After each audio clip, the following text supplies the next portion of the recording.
All right, so last week we got about halfway through Numbers 18, so we'll cover the second half. So we're going to pick up in verse 21. Chapter 18 are the duties of the priests and the Levites. And in verse 21, we'll read it and I'll talk about how it has impacted my life. To Levites I've given every tithe in Israel for an inheritance in return for their service that they do, their service in the tent of meeting. So the people of Israel do not come near the tent of meeting, lest they bear sin and die. But the Levites will do the service of the tent of meeting. They will bear their iniquity. It will be a perpetual statute throughout your generations. And among the people of Israel they shall have no inheritance. For the tithe of the people of Israel, which they present as a contribution to the Lord, I have given to the Levites for an inheritance. Therefore I've said of them that they shall have no inheritance among the people of Israel. Okay. So in other words, when we think of tithe, we think of giving 10% of your income. But the reality is that's fairly recent in history. Through the vast majority of history, people had their own family farm, and they didn't deal much in money. What they dealt in was chickens and cows, sheep, pigs, whatever it was that they were raising, and their farm food. And so it was not uncommon for people to tithe by bringing some of the produce to the pastor. And so what he's saying here is that the Levites don't have any land, don't have no income, and so how are they going to provide for themselves if they don't have land to grow their own food, raise their own animals to slaughter and barbecue? Have you ever noticed does it not sound different to you than to say to raise their own animals for food, to say to slaughter and barbecue? Slaughter and barbecue just sounds so much better and biblical. And so they say, look, when they bring you their tithe, then you can eat of it. This is how you're being provided for. So the sacrifices and offerings were given to God by the priest on the altar, but they also got to keep part of it for themselves. And a lot of that's described early in the chapter. So God is taking care of everyone. So when you tithe, part of that pays my salary, which allows me to put food on my table and gas in my tank and clothes on my body, buy a hairbrush every 10 years. Yeah, maybe not that often. I actually finally got rid of the hairbrush I had in college a few years ago because I don't really use it that much. So that part is pretty understandable, but then that raises a question, and it was a question that I had when I first became a pastor. So I was one of those kids that was raised in church 9 months before I was born. My parents were both believers. My mom was raised in a Christian home. My dad was not. And so I was in church 9 months before I was born. My mom played the organ for I don't know how many years at one church. So my parents moved across town, joined a church on that end of town. And my mom just retired a couple of years ago after over 40 years of playing the organ there. I mean, they were there at everything. I mean, I was at church all the time. But there's stuff that even though you were raised in church, you don't know. Like just some of the inner workings of how things go on. So I started managing Kentucky Fried Chicken. That's where the Dr. Chicken Man comes from. That was going to be my career path. God called me to the ministry. My pastor said, you have to go to college and seminary. I go, no, I'm not going to do the education route. I hate school. So we had several conversations about that, including with my fiance, who was already in college. And so I was like, man, I'm going to have to go to school. So went to college and going to try to get it done in 3 years so we could graduate together since she was ahead of me. And my first semester, a church with 18 people in Berne, Arkansas, B-E-I-R-N-E. It was settled by a Frenchman named Berne, Arkansas. Now, I'm sure y'all are familiar with that is, but if not, I'll give you just like, it's 4 miles south of Gurdon, Arkansas.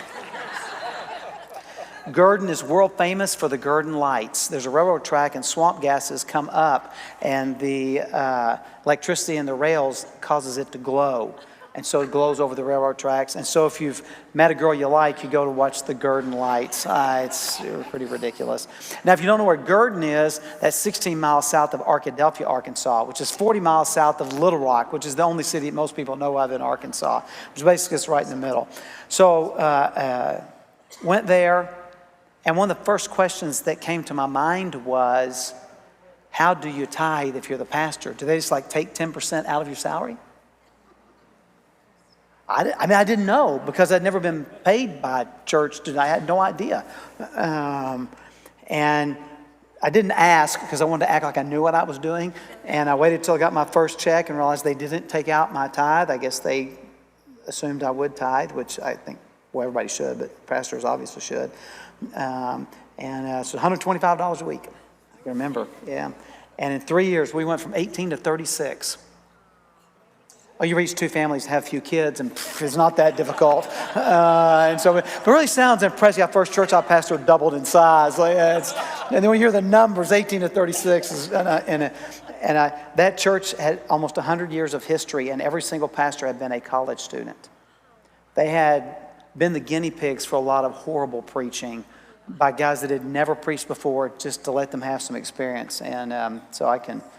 The only thing there's several things I remember. They had a parsonage we lived in, and out behind the parsonage, I had a 15-foot long frog gig. If you don't know what that is, it's a big long pole with a spear on the end. You go out in the swamps with all the snakes and everything, spear the frogs, cut the legs, and fry the legs in a pan.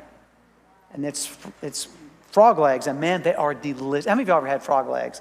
Oh, good, yes, excellent. Oh, man, it makes me feel so good. And I used to love to go frogging, and somebody stole it. And they stole it from behind the Baptist church. So, what do you do? You know what I did? We just added them to our smite list. We have a prayer list and a smite list. So you add them to your smite list.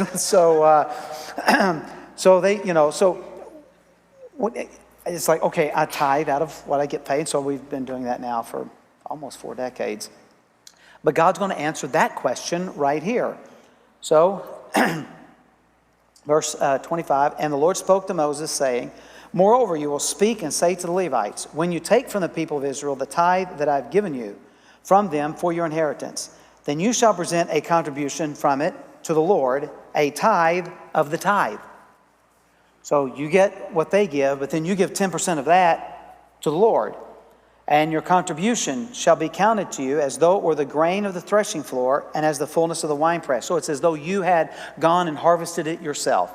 And so it's yours. So you'll get the tithe from the people, and then you'll give a tithe of the tithe. So you shall also present a contribution to the Lord from all your tithes, which you receive from the people of Israel. And from it you will give the Lord's contribution to Aaron the priest. Out of all the gifts to you, you'll present every contribution due to the Lord. From each, its best part is to be dedicated. So God gets the best part, and you get the rest. By the way, do you know what they understood to be the best part? The fat. So the fat gets burned on the altar. And there are some cultures in our world today that if you show up at their house, they'll give you the fat because that's considered the best part. So I know we don't view it that way. But we usually like to cut the fat off and say, man, it's lean. And that's the way it was. So that part be dedicated. Therefore, you shall say to them, when you have offered from it the best of it, then the rest will be counted to the Levites as produce of the threshing floor and as produce of the winepress.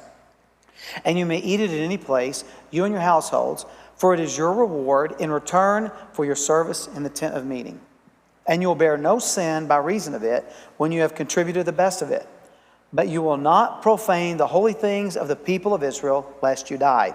So I want to note a couple things here. Because, I don't know, when I read the Bible, I think, what would it be like if I lived there just like a normal person? I'm thinking, okay, you're a Levite.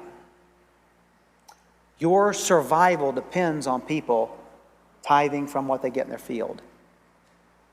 What happens when there's a drought? So we have, John and Jill Israelite out here, the tribe of Manasseh. And their crops don't yield much because it's been a drought year. And they're looking at what they got and they think, man, it's going to take all of this to feed our family this year. We're not sending any to the temple. I know people never do anything like that. So, when you start thinking about it, and man, drought was not uncommon in Bible times, obviously. The Levites are dependent on the people of Israel to continue to give. And the people of Israel are dependent on the Levites to function in the tabernacle and to offer the sacrifices and everything. In other words, what you have is when you have a mutual dependence, people tend to be better about doing what they ought to do than when it's just one way. And so by doing this, there is a helping one another and a kind of holding one another accountable. And so, you just kind of read through it and go, yeah, I get that. They give 10% of the 10th. And we start thinking about what was it like when it really got down to the way life is. And we saw this over the last couple of years. There have been a number of churches in our state that have closed because when COVID hit and they closed and giving dropped and they had to close their doors. Some have laid off staff. They are predicting it'll be that over the next couple of years, due to the stress of all the COVID stuff, it will be the largest number of pastors who leave the ministry in the history of the United States. Now, I don't know. They predicted lots of other stuff that didn't happen. I mean, the weather isn't even right about tomorrow, so I understand we talk about predictions, but based on research, they're saying that there's just the stress and everything. And I'm just going to look, our church did it the right way. We said, if you are scared, stay home. We'll stream it. If you want to come and wear a mask, go ahead. If you want to come and not wear a mask, go ahead. We're not going to say anything to one another. We're going to do what Christians do, and that's give each other plenty of space on something that's not really a biblical issue. I was in a meeting last Wednesday morning and just listened to all these pastors talking about the issues in their church, staff members fighting over whether or not to get vaccinated. We're doing the same thing with vaccines. If you want them to stick you, go ahead. If you don't, that's fine. And we're not going to judge one another. We're just going to, and our church has done really, really well. People have been very gracious to one another, and I appreciate that. Because really, Christians shouldn't be fighting over stuff like this.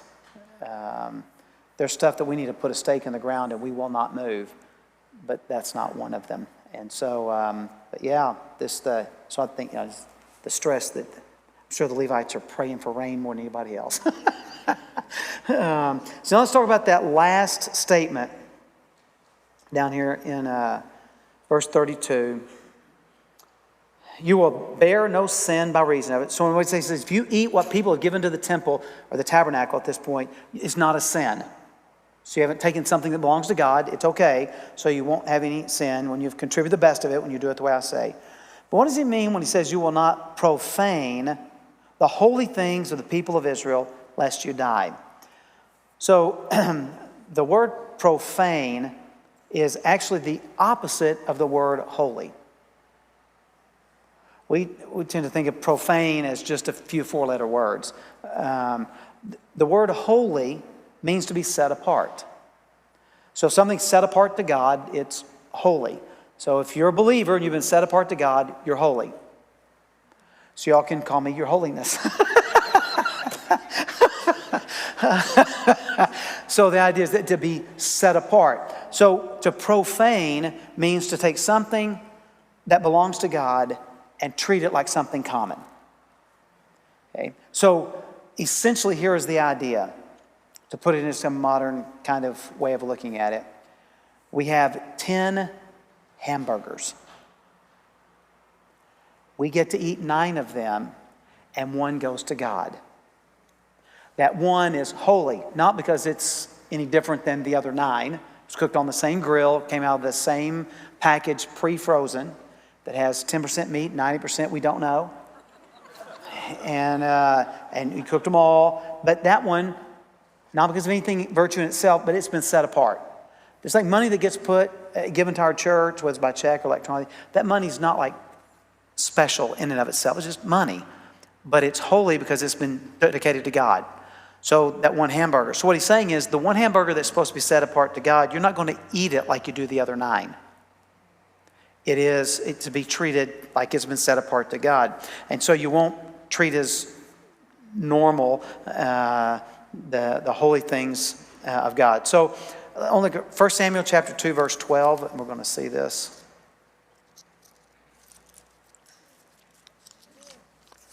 1 Samuel, chapter 2, verse 12. This is one of our priests. So 1 Samuel 2:12. Now the sons of Eli were worthless men. In 2 Corinthians, when Paul calls people Belial, it's actually a Hebrew word, Belial, worthless, which is this word here. They did not know the Lord, meaning they're not believers. The custom of the priest with the people was that when any man offered sacrifice, the priest's servant would come while the meat was boiling with a three-pronged fork in his hand. He would thrust it into the pan or kettle or cauldron or pot, whatever they were doing it in. All that the fork brought up, the priest would take for himself. This is what they did at Shiloh to all the Israelites who came there. The tabernacle is residing at Shiloh at this point. Moreover, before the fat was burned, that's the part that God gets, before the fat was burned, the priest's servant would come and say to the man who was sacrificing, "Give meat for the priest to roast, for he will not accept boiled meat from you, but only raw." And if the man said to him, "Let them burn the fat first, and then take as much as you wish," he would say, "No, you must give it now, and if not, I'll take it by force." Thus the sin of the young men was very great in the sight of the Lord, for the men treated the offering of the Lord with contempt. So they were profaning what was supposed to be holy. Samuel was ministering before the Lord, a boy clothed with a linen ephod, and his mother used to make for him a little robe and take it with him each year when he went up with her to offer the yearly sacrifice. Then Eli would bless Elkanah and his wife and say, I always find it's Elkanah and Hannah. And they named their son Samuel. Why didn't they name him something like Banana that goes with Hannah and Elkanah? But anyway, would bless them and say, "May the Lord give you children by this woman for the petition she asked of the Lord." So they would return to their home. So we have Samuel, who his mom and all treat things as holy. We have the sons who not. If we read the whole rest of the chapter, God kills the two boys because they have profaned what was holy. They did not treat it with respect and dignity and everything that it deserved. And so he says, look, you get this opportunity, but you need to recognize that this is stuff that's been set apart to me. Now, Leviticus 19 is interesting and very instructive for my understanding of the law in the Old Testament. Now, the Lord spoke to Moses and to Aaron, saying, by the way, just so you'll know, totally kind of off subject, but not really, chapters and verses is not the way the Bible was written. None of you have ever written a letter with chapter and verse. Like, nobody does that. It was just written. And so later, far later in history, they broke it into chapters and verses, which is really good for us. Can you imagine when I said, look, we're about 40% of the way through Numbers. I hope you can figure out where I'm at when I start reading. I feel like just totally lost. So they broke it. So chapters and verses are helpful. But how did they know where to break it? Actually, most of the time it's pretty obvious. Like here, now the Lord spoke to Moses and Aaron. We got something new coming, so we have a new chapter. So there are a few places where it's probably not quite right. And we're going to be at one Sunday, as a matter of fact, 1 Corinthians, where I think the first verse of a chapter should have been the end of the next verse, because verse 2 starts with, now concerning, which is an answer to another question. But anyway, chapter and verse is not inspired, but boy, is it helpful. It is very, very helpful. I mean, we do okay if we're in Habakkuk. Like, you'll figure out where I'm at pretty quickly. But Isaiah, or hey, I'm in one of the Chronicle scrolls, and you're looking and going, he looks like he's about 65%. So you pull out your scroll and start rolling. Roll it faster, honey, roll it faster. I can't even, I'm so glad it's the way it is now. So the Bible just obviously is a new section. Now the Lord spoke to Moses and to Aaron, saying, this is the statute of the law that the Lord has commanded. Tell the people of Israel to bring you a red heifer without defect, in which there is no blemish. So we get a couple of terms here. So let's go with this first. This is a red heifer. I'm going to be 100% honest with you. The word heifer scares me. Because to use that word anywhere near a female is a dangerous thing to do. Like I just every time I say the word, I get this you get that tense, frightened feeling, like, hope somebody doesn't think I called them that. And so you'll take you're going to take this red heifer, but not just any red heifer, but it's one without defect. This word is used of Job. It means to be mature, or complete. The King James actually translated perfect, which is probably not the best translation. Job was not perfect. There's only one person who was perfect. But it means to be mature or complete. And so we have a cow that's complete. That's why it's translated without defect, in which there is no blemish. Now this word's used several times in the Bible, but here's probably the best place to understand. What does it mean to be without blemish? Well, in Song of Solomon, chapter 4, this young, starstruck, madly in love young man is trying to woo the young maiden with his wonderful poetry. And this is what he says: "You are altogether beautiful, my love. There is no flaw in you." The word flaw is our same word that's used. James was like, man, I'm going to drop that on her tonight. Oh, man. I used to actually recommend to guys before their wedding, read the Song of Solomon to your wife, like on your wedding night. And then unfortunately, Mark Lowry, who was the singer of the Imperials for a long time, is a comedian, wrote a song. If it's good enough for Solomon, it's good enough for me. And your nose is like a giant tower, your legs are like two strong pillars, and your hair is like goats. And he sings all these phrases from the Song of Solomon. It says, if it's good enough for Solomon, it's good enough for me. So I don't recommend that like I used to. And if I quote Song of Solomon to Jerry, I typically use this kind of verse, not that your teeth are like well-shorn sheep. I know what the young shepherd boy meant, but it doesn't always come across. But blemish, there's no flaw. So it's the most perfect specimen you get. Here's the way I always picture when I read all these without blemish and without defect and all. This is the animal that won the blue ribbon at the county fair. That's what we're talking about. That's the one that you're supposed to take. Now, why does God want this one? Well, usually we kind of rock theologically because you want to give God the best. Yeah, I get all that. That's fine. It's more than that. What do you do with a horse if it wins the Triple Crown? You breed it. Why do you breed it? Because you want to produce more of that excellence. So what God is saying is, I want you to trust me that I will provide for you by you giving me what should be a breed cow. This is not one that you would barbecue, cook on the grill, turn into meatloaf. Not like that. This is the one that you would use to breed, hopefully trying to get better cattle. And so he said, I want you to give this one to me because it's an act of faith. It's not just an act of honoring God by giving him this best of that we have, but it's also an act of faith that God will continue to give us those that are without defect and without which there's a blemish. So it will look something like that. That's kind of a creepy picture up on the screen, like the cow's sort of staring at you. Don't look away on my computer. But not only does it need to be without defect and blemish, but on which a yoke has never come. So we're talking about probably one that's younger. And again, that's important because we're not talking about one that's not making cows anymore, not calving anymore. We're talking about one that's young that could produce a number of quality calves in the future. So again, it's an act of faith. And you will give it to Eleazar the priest, and it will be taken outside the camp and slaughtered before him. And Eleazar the priest shall take some of its blood with his finger and sprinkle some of its blood toward the front of the tent of meeting 7 times. Now, probably what we have here is that he has a bowl with some of the blood, and he dips 7 times. Because if you dip your fingers and run as fast as you can to the tent of meeting, you still probably can't sprinkle it 7 times. And y'all know the word 7 is a term of completion. And so he's going to sprinkle it there 7 times.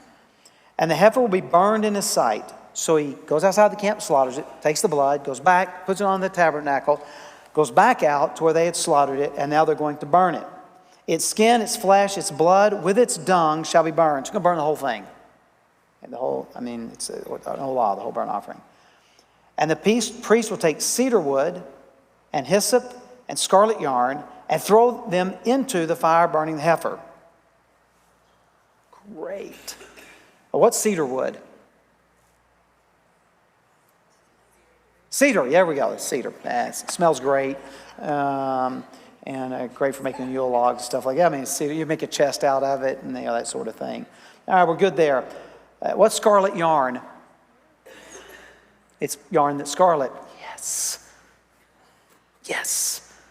But what in the world is hyssop? Hyssop, for lack of a better, y'all ever seen the old brooms that had like the straw on the bottom? That's basically what hyssop looked like. It's just a plant that's just kind of like, and they would use it like that to broom stuff with.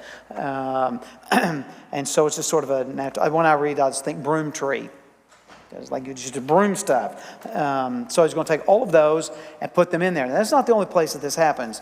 In Leviticus chapter 14, we'll get the exact same instructions, but not for the red heifer.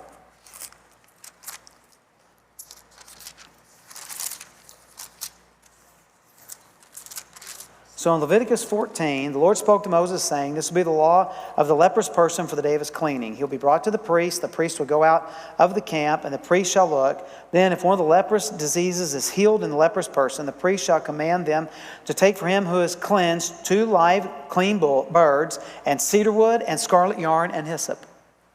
Let's get those same 3, and not in the same order, but the same 3. "And the priest will command them to kill one of the birds in an earthenware vessel over fresh water." Fresh water is living water. We'll see that again. "He will take the live bird with the cedar wood, the scarlet yarn, and hyssop, and dip them and the live bird in the blood of the bird that was killed over the fresh water. He will sprinkle it 7 times on him who is to be cleansed of the leprous disease. Then he'll pronounce him clean and shall let the living bird go into the open field. And he who is to be cleansed shall wash his clothes, shave off all of his hair, and bathe himself in water. He'll be clean. And after that he may come into the camp, but live outside his tent 7 days. On the 7th day, he will shave off all his hair from his head, his beard, and his eyebrows." Do you know what it takes for eyebrows to grow back? I don't know. I've never shaved them. And I'm not going to experiment either. Try it out. Because the way it goes with me, they would never grow back. And then I have to go like tattooed or something, and that would just be ridiculous. You shave all of it off, and he'll shave off all of his hair. And then he will wash his clothes and bathe his body in water, and he'll be clean. So we get the same 3 elements, and they're all done for cleansing a leper. And so that same kind of thing is going to come up here. So we get with this red heifer, so take all 3 of these, put them in there. So verse 7. "Then the priest shall wash his clothes and bathe his body in water, and afterward he may come into the camp, but the priest will be unclean until evening. The one who burns the heifer will wash his clothes in water and bathe his body in water, and he will be unclean until evening. And a man who is clean shall gather up the ashes of the heifer and deposit them outside the camp in a clean place, and they will be kept for the water, for impurity, for the congregation of the people of Israel. It is a sin offering. And the one who gathers the ashes of the heifer shall wash his clothes and be unclean until evening, and this shall be a perpetual statute for the people of Israel and for the stranger who sojourns among them."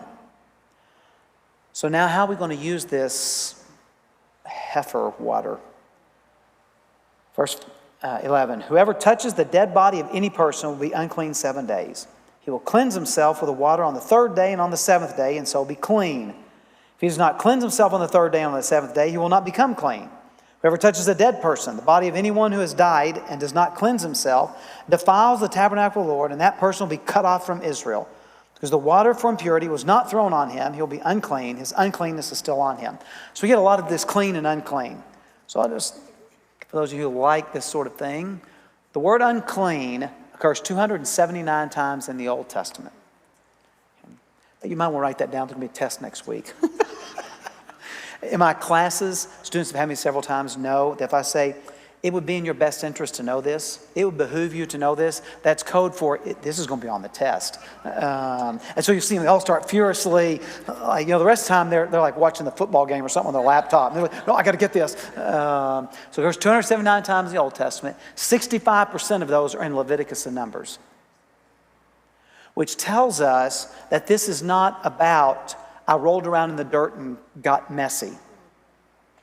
It's rained a lot recently. We went down to see our grandkids a couple weekends ago, and my 5-year-old grandson went out in the yard and was sitting in the mud playing. That's not clean, but that's not unclean. This is ceremonial. And unclean in the Bible, if you are unclean, you can't come into the presence of God. So when the New Testament says the blood of Jesus cleanses us from all unrighteousness, that's what it's talking about. It has cleansed us so that we can come into the presence of God, which is really fascinating because here we also have blood, even though it's blood and ash and everything mixed together, and they sprinkle it on them. So that's the word unclean. But it's really interesting. The word clean occurs 204 times in the Old Testament. 60% of those are in Exodus, Leviticus, and Numbers, meaning that these are all ceremonial cleansing.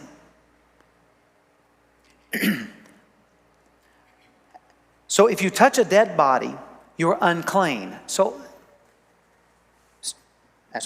how many of you, just kind of going through life, find yourself with some regularity touching dead bodies?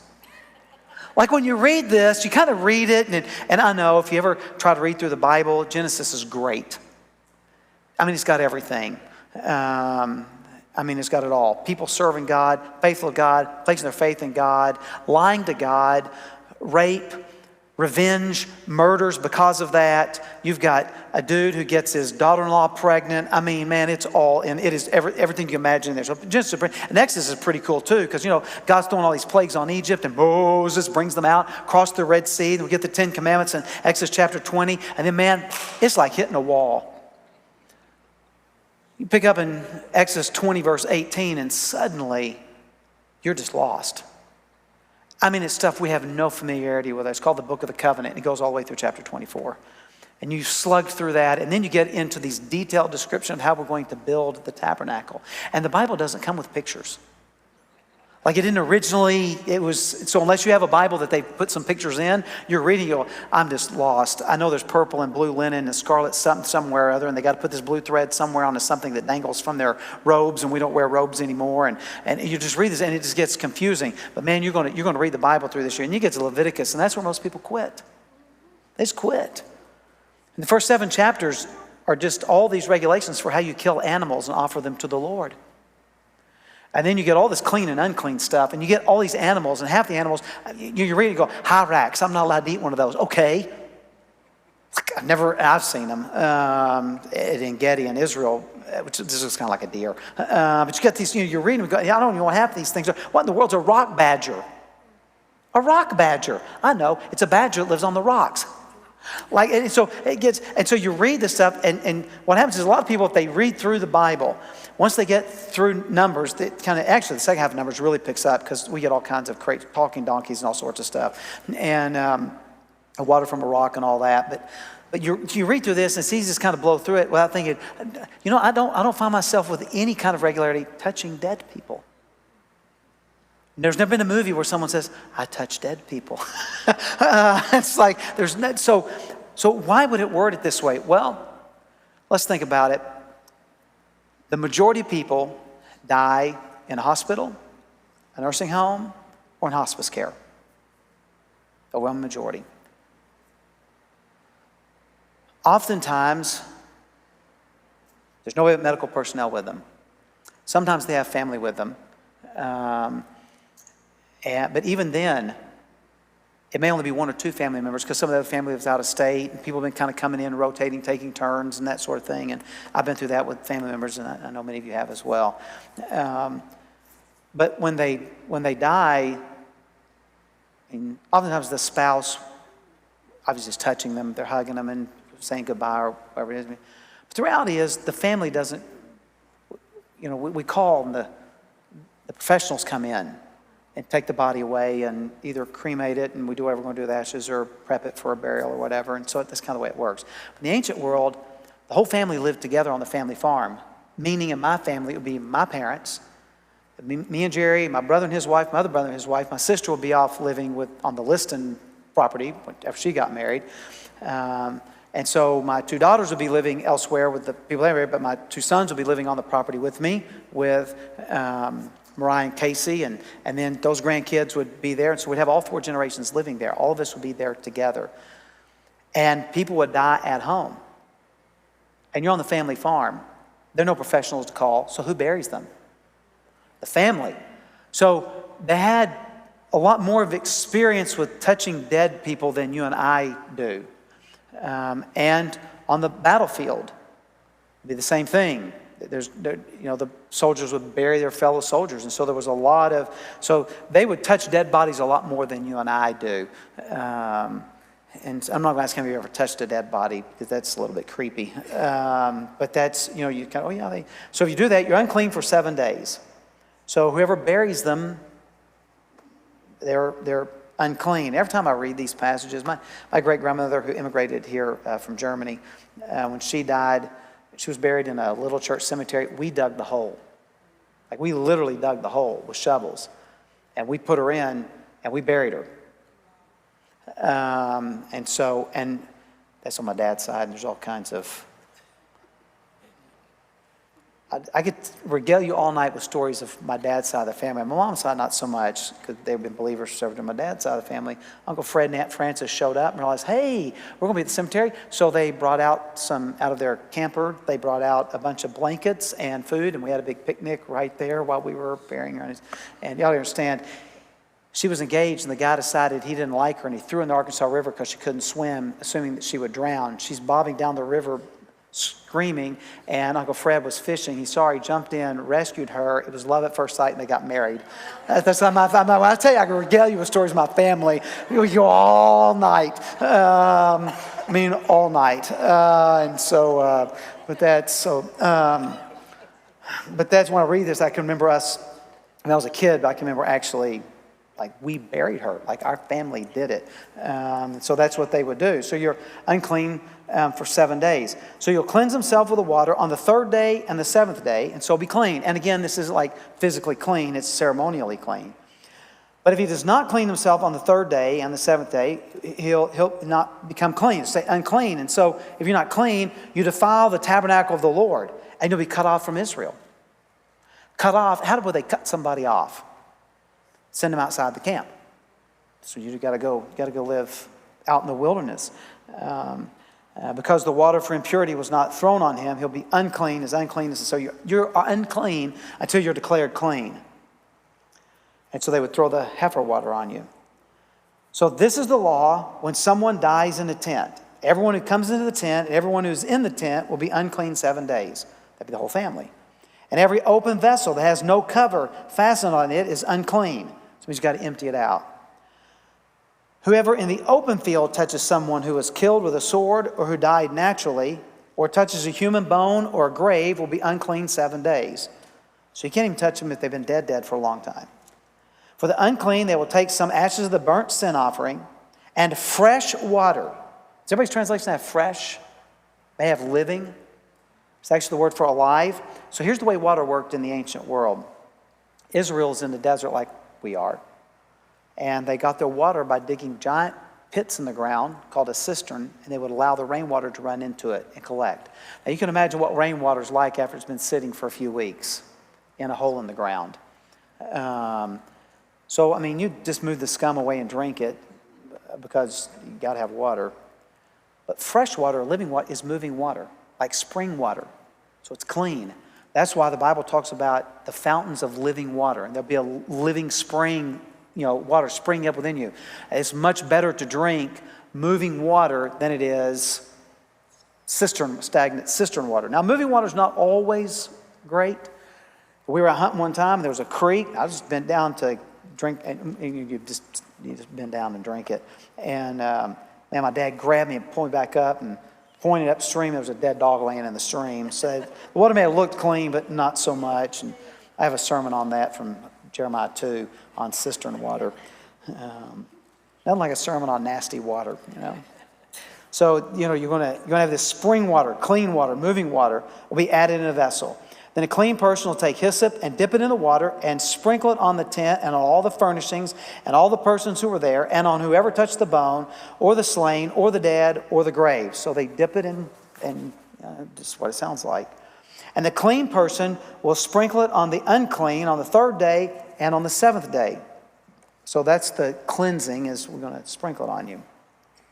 Then on the 7th day, he will cleanse him. He shall wash his clothes and bathe himself in water, and at evening he will be clean. Now this gets by us again very quickly. In my house, we have 2 bathrooms. One of them has a shower tub combination. The other, in the master bathroom, the man that lived there before us, his wife had a long battle with cancer, and so they had converted into just a walk-in shower. And so, I mean, we shower probably more than bathe. But the reality is, if I want to take a bath or a shower, I just turn the knobs. Actually, I don't turn the knobs. This time of year, I only turn the cold on because, I don't know about your house, but the cold water in my house comes out like it's 70 degrees. Like the cold water's, summer officially ends when the cold water's cold. That's kind of the way I think of it. So I just have it on just cold because that works fine. But you set the water temperature and you get in and you shower, take the towel, and we're done. I mean, it's really not that complicated. Hopefully you do that with a great deal of regularity. Great deal of regularity would be preferable. But in the ancient world, people rarely bathed. Most people didn't have anything to bathe in. If you bathe, typically you do it in a pond. I don't know that you're that much cleaner. I mean, it's kind of like, I don't know how this happens, but like 12 and 13-year-old boys, it's a 2-minute shower. You're like, wait a second, did you get away? Oh, yeah. Or my favorite is the dry shower. You know what a dry shower is, right? That's where you get the $5 bottle of cologne from Walgreens and spray it all over you to cover the funk from the last 3 days. Like, no. That is not, you need to go shower, like go shower. And then somewhere in there, suddenly, they don't get out of the shower. I don't know what happens. And I was like, how are we going to fix this? How are we going to fix it? And I figured out how to fix it. So they usually don't have teenage boys yet. When they suddenly hit that point where they're in the shower for like 40 minutes until all the hot water's gone, you want to shorten it? It's really easy. You knock on the door and say, I have a key. If you're not out in 2 minutes, I'm going to join you in the shower.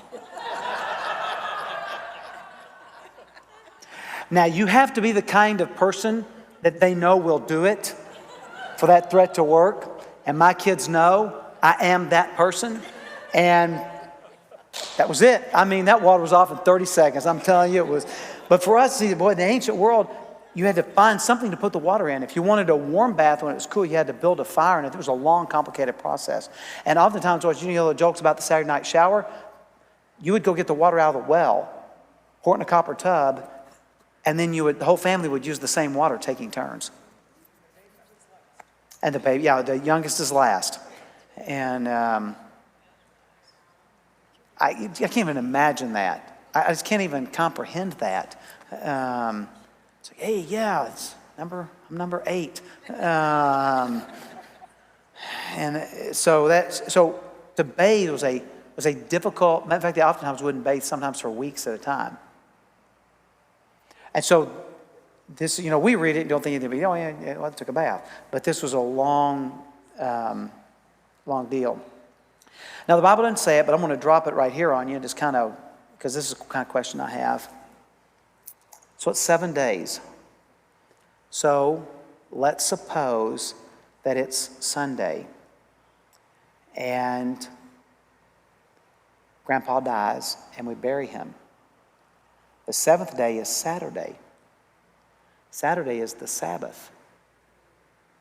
Are you allowed to go through all of this on the Sabbath?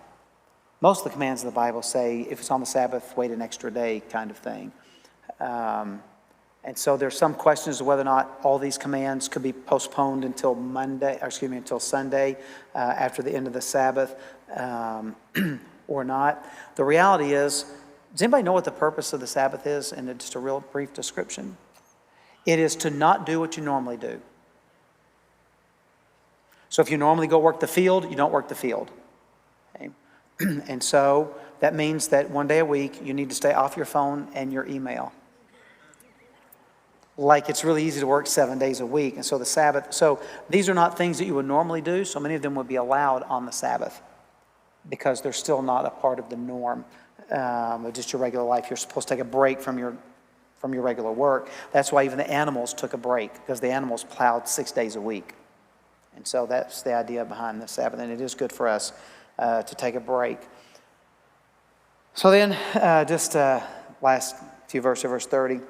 If the man who is unclean does not cleanse himself, that person will be cut off from the midst of the assembly, since he has defiled the sanctuary of the Lord. Because the water for impurity has not been thrown on him, he is unclean. And it shall be a statute forever for them. The one who sprinkles the water for impurity shall wash his clothes. The one who touches the water for impurity shall be unclean until evening. Whatever the unclean person touches shall be unclean, and anyone who touches it shall be unclean until evening. So now comes the ultimate question, and that is, was it possible for them to do all of this? No. If you read the Old Testament law, it is impossible to do it. It is just, there's too much, it's too complicated, it's too difficult. There are actually two views. Some believe that the law was doable and that if anyone could have actually fulfilled it completely, that they would have been saved. The other view is no, they could not fulfill it. They could not completely keep it, and that was never the intention of the law. The intention of the law was to show them how desperately they needed the grace and forgiveness of God. And so what about Jesus? Technically, Jesus did not fulfill the law either. He plucked grain on the Sabbath. And when he was confronted about what did he say? The Sabbath was made for man, not man for the Sabbath. Even Jesus pointed out that, there's something more important. And the law has some of this. If your ox is in the ditch on the Sabbath, what were you allowed to do? Get it out of the Sabbath. There were some mercy things that you were allowed to do. And so over the years when there were laws about things that couldn't be done on Sundays and that sort of thing, that it was always understood. Doctors, nurses, firemen, police officers, people that are involved in those kind of things. Certainly they're getting oxen out of the ditch, so to speak, in some cases almost literally. And so, when we read the law and I read all this, think, man, nobody could keep up with all of this. No one. And so that's why Paul would say that the law is a schoolmaster that brings us to Christ. The law shows us that we are guilty and we need the grace and forgiveness of God. It drives us to Him. And so not understanding the law of God means we don't understand we're guilty. If you don't understand you're guilty, you don't see a need for a Savior. That's kind of the way it works.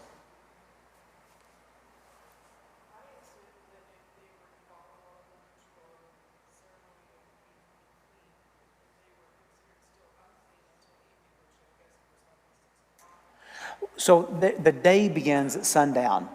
And so it's at the end of the day. So you finish that day. We don't really know when the day begins. Either 12 o'clock a.m., which is midnight. That's why it's 12 a.m., not 12 p.m. Or when the sun comes up, or when we leave the house for work. We have different ways of kind of understanding the day. For them, the day began when the sun went down. So the next day began. So they were unclean till the end of the day. So at evening, when the next day started, you were no longer unclean. That's why. And if you go to Israel today, it starts at sundown. So Shabbat, Sabbath, starts at sundown on Friday, which makes it really difficult if you're a tourist and you're hungry. Because they all close, and there's no horn that goes off. So just when some close at different times when they say it's, sundown.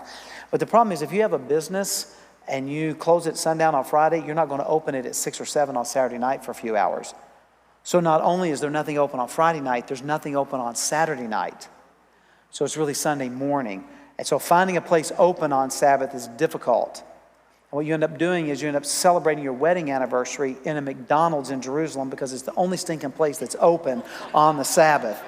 And because it's Israel, even though they're open on Sabbath, you can't get a cheeseburger, which I don't eat cheese, but that was not good for my wife. So we've had not many memorable anniversary dinners, but that one was memorable. And pizza in Israel's tuna fish and corn, because fish is not considered a meat, so you can mix milk and tuna fish. So you have a tuna fish and corn pizza. Yeah. It's actually not that bad. It's not good. I don't order it here. I'm not saying, I'm just saying it's edible. It's not that bad. But it's, however, a few years ago, a place opened right across from the David Hotel in downtown Jerusalem, about a mile from the plaza where the Western Wall is. And they sell real pizza. You can get pepperoni pizza, which has cheese and pork on the pizza. You can get it 7 days a week, 24 hours a day. And they have a bunch of guys on scooters delivering, and it is nonstop. It is not, that place does a bang-up business. If I was to open a business, I'd open a pizza place in Jerusalem because I don't mind eating pork. So anyway.